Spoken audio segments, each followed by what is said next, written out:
Hello friends. आज हम पढ़ने वाले हैं स्ट्रक्चर्ड डेटा टाइप्स या फिर कह सकते हैं डेटा स्ट्रक्चर।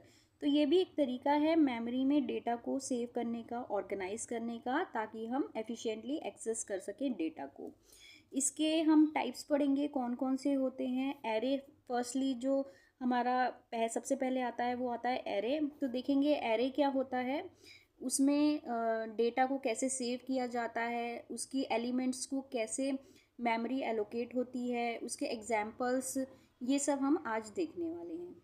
तो जैसा कि मैंने आपको बताया कि डेटा स्ट्रक्चर या स्ट्रक्चर डेटा टाइप क्या होता है, एक तरीका होता है मेमोरी में डेटा को सेव करने के लिए।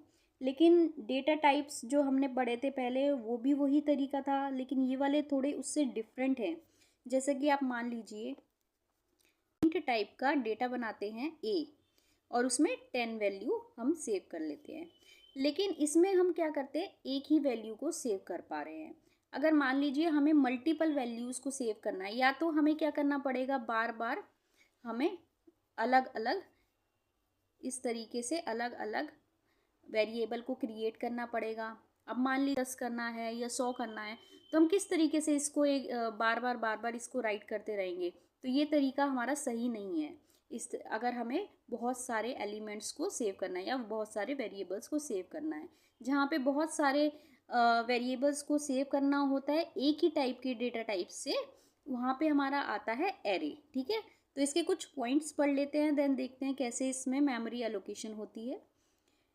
An array is a data structure process multiple elements with the same data type।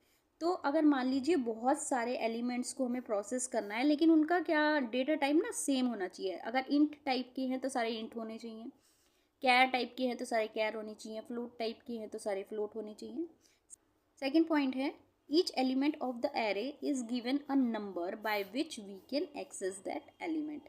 तो अब मान लीजिए मैं आपको एक रफ आइडिया दे रही हूँ।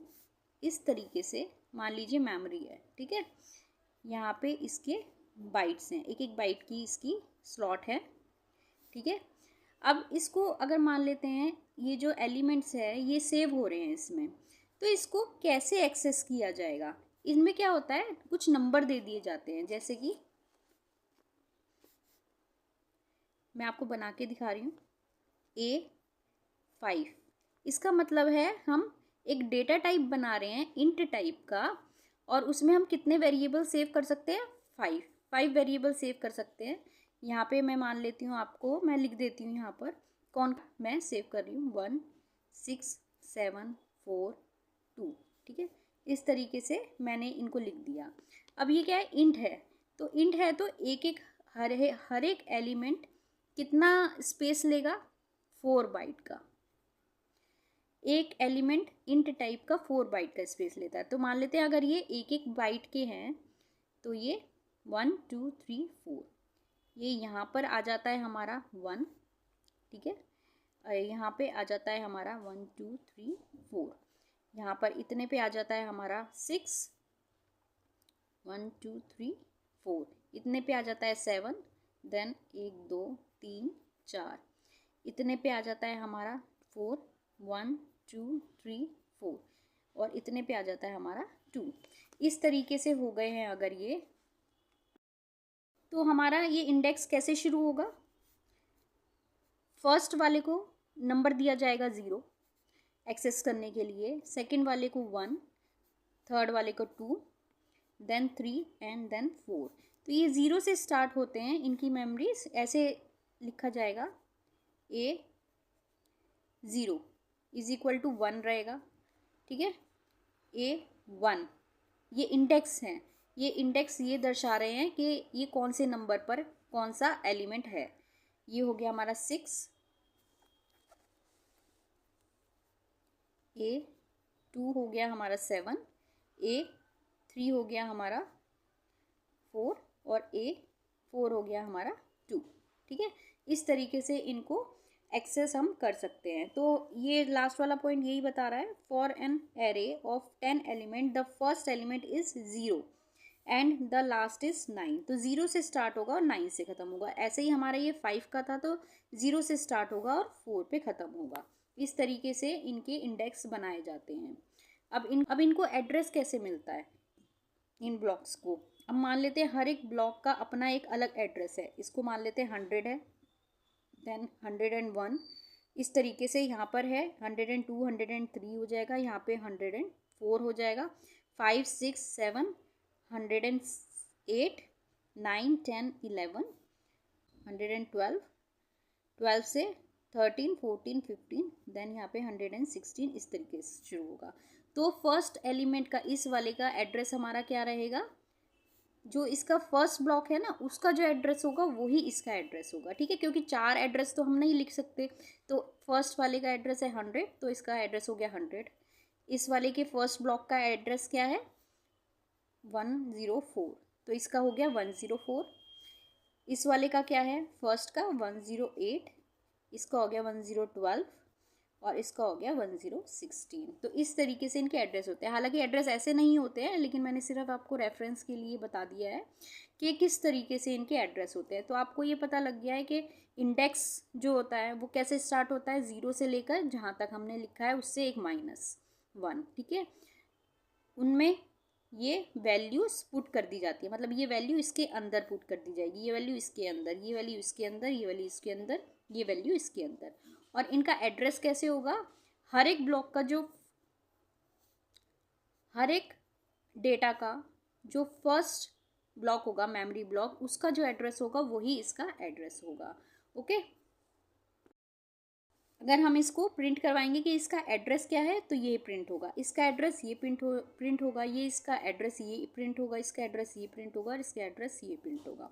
लेकिन अगर हम प्रिंट करवाते हैं एड्रेस ऑफ ए, अगर सबसे पहला जो ब्लॉक होगा वो उसका जो एड्रेस होगा वो ही शो करेगा ये, ठीक है, मतलब 100।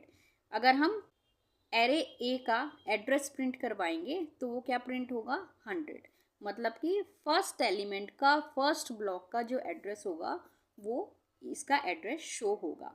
ओके, तो ये तो हो गया हमारे एलोकेशन कैसे हो गई, किस तरीके से इसकी मेमोरी एलोकेट होती है, इसका इंडेक्स क्या होता है, तो ये सब हमने इसमें देख लिया। एक हम एग्जाम्पल देख लेते हैं इसका, ताकि आपको थोड़ा और अच्छे से समझ में आ जाए।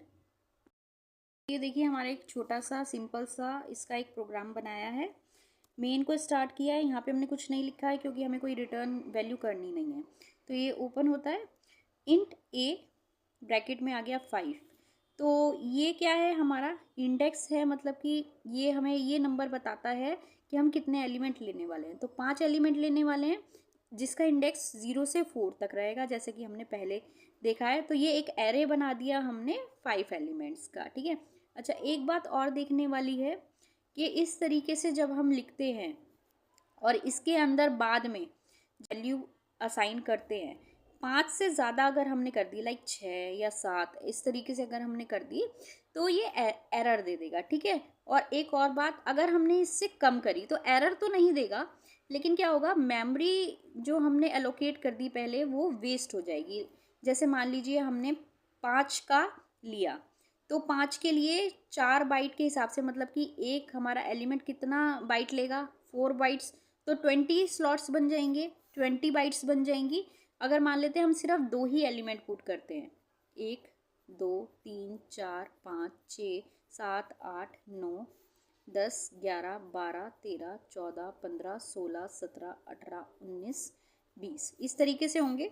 अगर मान लेते हैं हम 2 ही एलिमेंट पुट करते हैं, कोई से भी मान लीजिए वैल्यू हम पुट कर देते हैं, A0 में 1 और A1 में हम कर देते हैं 6 पुट, तो ये 4 में आ जाएगा 1, ये 4 में आ जाएगा 6। और अगर हम इसके बाद में कोई भी वैल्यू अलॉट नहीं करते हैं तो इतना स्पेस हमारा वेस्ट चला जाएगा, मतलब इतनी मेमोरी हमारी वेस्ट चली जाएगी। तो इस बात का हमें हमेशा ध्यान रखना है कि मेमोरी वेस्ट ना जाए और ज़्यादा भी हम पुट ना करें, क्योंकि एरर आ जाएगा, ठीक है।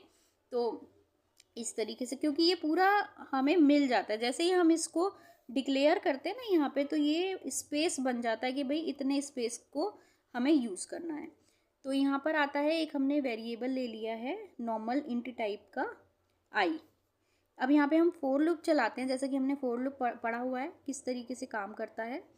तो यहाँ पे आई हमारा शुरू होगा 0 से, क्योंकि इंडेक्स 0 से शुरू होता है, और कहाँ तक जाएगा I should be smaller than 5, मतलब कि 4 तक ही चलेगा, 0 से 4 तक हो गए 5 एलिमेंट्स आई प्लस प्लस इंक्रीमेंट करने के लिए। तो यहाँ पे हम आते हैं, हम क्या कर रहे हैं, इस लाइन में हम क्या कर रहे हैं, आई मतलब कि जो भी आई की वैल्यू होगी वो किस में चली जाएगी, ए ऑफ आई में। लाइक अगर अभी आई की वैल्यू 0 है तो 0 किस में चली जाएगी, ए ऑफ 0 में, मतलब कि फर्स्ट वाले एलिमेंट में ये 0 चला जाएगा। ठीक है, इस तरीके से ये पूरा भरता चला जाएगा। यहाँ पे मैं लिख देती हूँ क्या क्या होगा इसमें। जब सेकंड आएगा कंडीशन चेक होगी, आई बढ़ चुका है एक, तो 1 हो गया है, तो आई 1 में क्या चला जाएगा, 1 चला जाएगा। इस तरीके से हम क्या कर रहे हैं, हर एक स्लॉट में हम एक वैल्यू असाइन करवा रहे हैं, तो वही सेम वैल्यू ही हम असाइन करवा रहे हैं जो उसका इंडेक्स का नंबर है। तो ए ऑफ 2 में 2 चला जाएगा, ए ऑफ 3 में 3 चला जाएगा, ए ऑफ 4 में 4 चला जाएगा। हम इस तरीके से भी असाइन करवा सकते हैं, अलग भी ले सकते हैं, और हम यूज़र से भी असाइन करवा सकते हैं स्कैनएफ के ज़रिए। हालांकि हमने अभी स्कैनएफ देखा नहीं है क्या होता है, लेकिन हम जब बाद में प्रोग्राम्स करेंगे तब हम उसी तरीके से करेंगे। ये मैंने असाइन करवा दिए। अब मतलब है कि इसमें इस वाले फर्स्ट वाले एलिमेंट में 0 है, सेकंड वाला है 1, थर्ड वाला है 2, फोर्थ वाला है 3 एंड फिफ्थ वाला है 4। अब हम क्या करेंगे, इन वैल्यूज़ को प्रिंट करवाएंगे। तो वैसे ही सेम लूप चलाना पड़ेगा हमें, क्योंकि एलिमेंट्स तो उतने ही हैं। आई इज इक्वल टू 0 से लेकर आई इज स्मॉलर देन 5, और इंक्रीमेंट एक एक बार इंक्रीमेंट करते चले जाएंगे। तो क्या प्रिंट होगा इसमें, प्रिंट है वैल्यू इन एरे। यहाँ पर क्या आ जाएगी, इसकी वैल्यू, मतलब कि जब 0 होगा तो A0 की वैल्यू प्रिंट होगी, देन बढ़ेगा आई हो जाएगा हमारा 1, देन A1 की वैल्यू प्रिंट हो जाएगी जो कि हमने यहाँ पे असाइन करवा दी है। तो मैं आपको बता देती हूँ इसमें क्या क्या प्रिंट होने वाला है। तो यहाँ पे आ जाएगा वैल्यू इन एरे। A0 में आएगा, पहले A0 में क्या था हमारा 0, तो 0 प्रिंट हो जाएगा। इस तरीके से ये तो रिपीट होगा। फिर आ जाएगा वैल्यू इन एरे, A1 में क्या होगा, 1 आ जाएगा, क्योंकि एक एक इंक्रीमेंट हो रहा है। तो पहले A, ये किसकी वैल्यू है, A0 की। ये हालांकि प्रिंट नहीं होगा, मैं आपको सिर्फ बताने के लिए लिख रही हूँ इस तरीके से। यहाँ पर आ जाएगा 2, तो ये किसकी वैल्यू प्रिंट हुई है, A1 की वैल्यू प्रिंट हुई है। ठीक है, यहाँ पर A2 की वैल्यू प्रिंट हुई है, देन प्रिंट हो जाएगा 3, तो ये A3 की वैल्यू प्रिंट हुई है, प्रिंट हो जाएगा 4, तो ये A4 की वैल्यू प्रिंट हो गई है। तो 5 हो गए हमारे, 0 1 2 3 4, यहीं तक चलेगा, लूप हमारा ख़त्म हो जाएगा। बस यही आउटपुट हमें मिलेगा। तो एक छोटा सा एग्जाम्पल था ये दिखाने के लिए कि किस तरीके से वैल्यूज़ में पुट हो असाइन हो रही हैं और किस तरीके से हम उसको प्रिंट कर रहे हैं। तो वो हमें पता लग रहा है कि ये वैल्यू कैसे प्रिंट हो रही है। अब नेक्स्ट वीडियो में हम क्या करेंगे, इसका एड्रेस देखेंगे, किस एलिमेंट का एड्रेस क्या प्रिंट होता है। जैसा कि अभी हमने पढ़ा है 4 के बाइट्स में उसके एड्रेस होते हैं, 4 बाइट का एक मेमोरी उसको अलॉट होता है हर एक एलिमेंट को। तो देखते हैं कि क्या उसका मेमोरी वैसे ही प्रिंट होता है कि नहीं होता, और अगर सिर्फ हम एरे का एड्रेस प्रिंट करवाते हैं तो क्या प्रिंट होता है। और एक और बात, इनकी जो मेमोरीज होती हैं वो कंसिक्यूटिवली असाइन होती है। मतलब ऐसा नहीं है कि एक एलिमेंट की मेमोरी यहाँ पे असाइन हो गई, 4 बाइट्स यहाँ पे असाइन हो गए और 4 बाइट 3-4 छोड़ करके असाइन हो गए, इस तरीके से ऐसा नहीं होता है। ये लगातार असाइन होती हैं, मतलब कि एक एलिमेंट को अगर यहाँ पे मेमोरी मिली है तो दूसरे एलिमेंट को इसके बाद ही मिलेगी, तीसरे एलिमेंट को इसके बाद ही मिलेगी, चौथे एलिमेंट को इसके बाद ही मिलेगी। तो ये एक साथ इनकी मेमोरी को अलॉट करता है।